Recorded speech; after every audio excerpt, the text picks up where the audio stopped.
दोस्तों Trident limited की बात करें, यहाँ पे बहुत बड़ी गुड न्यूज़ निकल के आ रही है। क्या है वो गुड न्यूज़, उसको समझने की कोशिश करेंगे।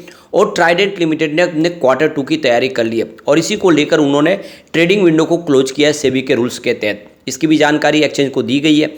अब ट्राइडेंट लिमिटेड जो अपने सेक्टर की एक तरह से देखें तो कंपनी लीडर है। एक्सपोर्ट का इसका बिजनेस बहुत ही शानदार है। कंपनी का 53% बिजनेस एक्सपोर्ट से आता है। लेकिन इस समय जब प्रॉब्लम चल रही है जियोपॉलिटिकल टेंशन रसिया यूक्रेन की वजह से और इन्फ्लेशन की वजह से, ऐसे में यूएस का बाजार और यूरोपियन बाजार में इनका जो ऑर्डर है वो काफ़ी कम हो गया है। ऐसे में कंपनी ने अब इंडिया के डोमेस्टिक मार्केट में फोकस करना शुरू कर दिया है। यहाँ पे अब वो आने वाले समय अपने नए शोरूम और खोलने जा रहे हैं। इसके अलावा अपनी आने वाले समय में जो ऑनलाइन प्रोडक्ट की जो कैपेसिटी है उसको भी बढ़ाने की कोशिश करें। तो ये समझ सकते हो कि जो बिजनेस है आने वाले समय में और तेज़ी से ग्रो करेगा। तो यहाँ पे कुछ बड़ी अपडेट है जिसको समझेंगे इस वीडियो के माध्यम से। और क्या ट्राइडेंट में इस समय इन्वेस्टमेंट करना चाहिए, क्या ये वैसा ही रिटर्न दे सकता है जैसा इसने कोरोना काल के बाद दिया था, जब 3-4 रुपये का स्टॉक 70 तक चला गया, बहुत बड़ा मल्टीबैगर साबित होता और इस वजह से एक स्मॉल कैप कंपनी थी वो मिड कैप कंपनी बनी है। तो क्या आगे भी ऐसी संभावना जानने की कोशिश करेंगे इस वीडियो के माध्यम से। लेकिन फ्रेंड उससे पहले अगर आप पहली बार हमारे चैनल पर आए तो चैनल को सब्सक्राइब कर दीजिए, एक बेल आइकॉन दबा दीजिए ताकि जब भी नया वीडियो बने पहला नोटिफिकेशन आपको मिले। वीडियो पसंद आए तो लाइक से जरूर कीजिए। चलो फ्रेंड्स वीडियो स्टार्ट करते हैं। मैं हूं आपका दोस्त SB दवे और हमारे अपने चैनल ऑनलाइन कमाई में आपका बहुत बहुत स्वागत है। सबसे पहले अगर फ्राइडे के कारोबार की बात करें, स्टॉक की शुरुआत 38 पर हुई। शुरुआत पॉजिटिव हुई क्योंकि क्लोजिंग 37.80 के आसपास थी गुरुवार को। इंट्राडे में 38.05 का हाई भी बना, जो लो है वो 37.55 का, यानी कुछ समय के लिए देखें तो आपको गिरावट होती हुई दिखा देगी, लेकिन काफ़ी अच्छी इसने तेजी भी बताई। 38 का इस तरह इंट्राडे में छुआ है। अंत में 37.65 के आसपास क्लोजिंग रही, जहाँ पे 0.40% की गिरावट थी। अब यहाँ पे देखें तो इसे स्टॉक ने कमाल ही किया है। 3 रुपीज़ के आसपास स्टॉक था 2020 में और वहाँ से इसने जो दौड़ लगाई काफ़ी शानदार दौड़ा। यह 70 तक चला गया 14 जनवरी 2022 को। और आपको ये पता ही होगा जब इसकी प्राइस 4-5 रुपये के आसपास थी तब लगातार मैंने वीडियो बनाए थे, उसमें कहा था कि ये आप निवेश कीजिए, स्टॉक आपको बहुत अच्छा रिटर्न देगा। और फिर जो दौड़ना शुरू हुआ तो एक लगातार दौड़ा। वैसे 50 को क्रॉस करते ही मैंने प्रॉफिट बुकिंग की भी सलाह दे दी थी कि अब आपको प्रॉफिट बुक कर लेना चाहिए। काफ़ी लोगों ने उस लेवल पे प्रॉफिट बुक किया था और एंट्री का मौका था 34 के आसपास, जो इस समय देख सकते हो फिर से मौका मिला लोगों को एंट्री का और एक नई तेजी के लिए स्टॉक शुरू हो चुका है। वैसे पिछले 4-5 दिन के इसके प्रदर्शन को देखें तो 25 सितंबर को स्टॉक 37.85 के आसपास था, 0.1% की तेज़ी बनी। 26 सितंबर की बात करें, स्टॉक की क्लोजिंग 37.65 के आसपास ही 0.5% की गिरावट के साथ में। लेकिन 27 सितंबर की बात करें, स्टॉक की क्लोजिंग 38.05 के आसपास वापस हुई, 1.1% की हमने तेज़ी देखी है। और 28 सितंबर की बात करें तो स्टॉक की क्लोजिंग 37.80 के आसपास, जहाँ पे 0.7% की गिरावट हुई। और 29 सितंबर को 37.65 के आसपास स्टॉक रहा, जहाँ पे 0.4% की गिरावट हुई। तो देख सकते हो कि अभी फिलहाल सीमित दायरे में ही स्टॉक ट्रेड कर रहा है, एक नए ट्रिगर का इंतजार कर रहा है, जो इस ट्रिगर इसको क्वार्टर 2 के रिजल्ट से मिल सकता है।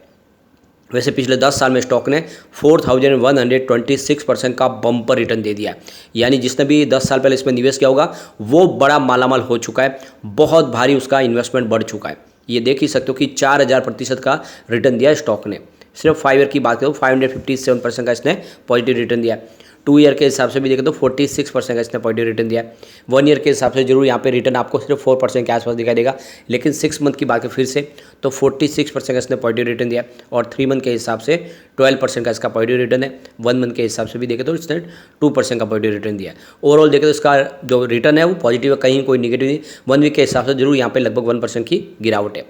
अब यहाँ पे ट्राइडेंट लिमिटेड ने जो बड़ी जानकारी दी है, इन्होंने अपने टेक्सटाइल की जो कैपेसिटी है उसको बढ़ा दिया है। तो देख सकते हो कि इनका जो सीटिंग बिजनेस है इस समय मध्य प्रदेश में, और इसके अलावा जो इनका कोजन पावर प्लांट है उसकी कैपेसिटी भी बढ़ी है। तो ये देख सकते हो कि 27 सितंबर 2023 के वजह ये जानकारी जो निकल के आ रही है कि इनकी जो इस समय सीटिंग कैपेसिटी थी वो 1,20,000 मीटर पर डे के हिसाब से उसमें वृद्धि हुई है ज़बरदस्त। यानी आप देख सकते हो कि 1,77,000 तक ये पर डे मीटर के हिसाब से वृद्धि हो चुकी है और उसमें से 66.3% का यूटिलाइजेशन हो रहा है।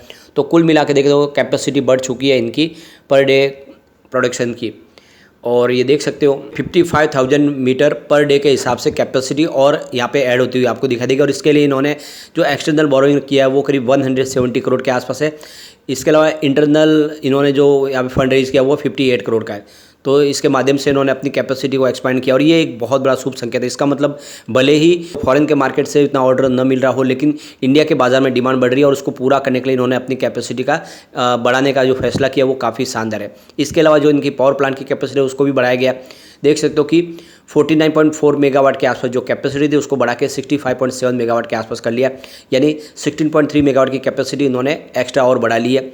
तो देख सकते हो इनके पावर प्लांट के लिए बिजली का निर्माण खुद करते हैं और उस वजह से इनको वो सारा बेनिफिट भी मिलता है। तो इन्होंने इस पावर प्लांट की कैपेसिटी बढ़ाने के लिए एक्सटर्नल जो बोरोइंग किया वो 120 करोड़ के आसपास है और इंटरनल सोर्स से इन्होंने 49 करोड़ रुपीज़ की यहाँ पे अपना फंड यहाँ पे ऐड किया। तो इस हिसाब से देखें तो इन्होंने अपने पावर प्लांट की कैपेसिटी को भी बढ़ाया और साथ में अपने प्रोडक्शन की कैपेसिटी को बढ़ाया और ये बहुत बड़ा पॉजिटिव ट्रिगर है इस स्टॉक के लिए। आने वाले समय डेफिनेटली आपको ट्राइडेंट में एक ज़बरदस्त तेजी आती हुई दिखा देगी।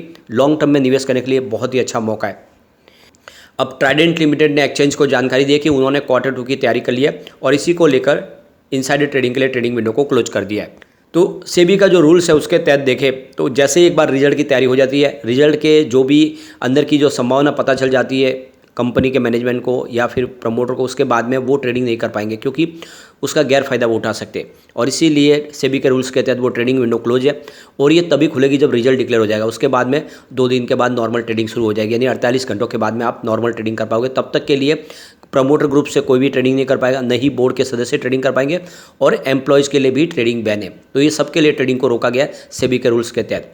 अब यहाँ पे रिजल्ट की संभावना क्या बनेगी तो देख सकते हो कि रेवेन्यू इनका जरूर कम हुआ है। जून 2022 में 1685 करोड़ के आसपास था, जो जून 2023 में 1505 करोड़ के आसपास रहा है। तो कुछ रेवेन्यू जरूर कम हुआ है पिछले एक साल में।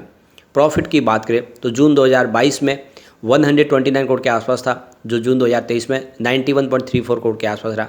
तो देख सकते हो कि जून महीने में इनका प्रॉफिट कम हुआ है। वैसे मार्च में प्रॉफिट बढ़ा था, 131 करोड़ के आसपास पहुंचा था।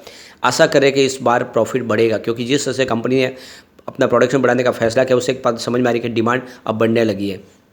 कंपनी का नेटवर्थ भी बढ़ा है। सितंबर 2022 में जहाँ पे 3810 करोड़ के आसपास था, वो मार्च 2023 में बढ़ के 4193 करोड़ तक पहुँच गया है। तो सेहत काफ़ी सुधर चुकी है। वैसे अगर हम पिछले 4-5 साल की बात करें तो इस समय बेहतर ही दिखाई देगा आपको प्रॉफिट। 2019 में जहाँ पे 372 करोड़ के आसपास प्रॉफिट था, वो 2021 तक कम होकर 304 करोड़ के आसपास आ गया। 2022 काफ़ी शानदार कंपनी के लिए 834 करोड़ का ज़बरदस्त प्रॉफिट हुआ।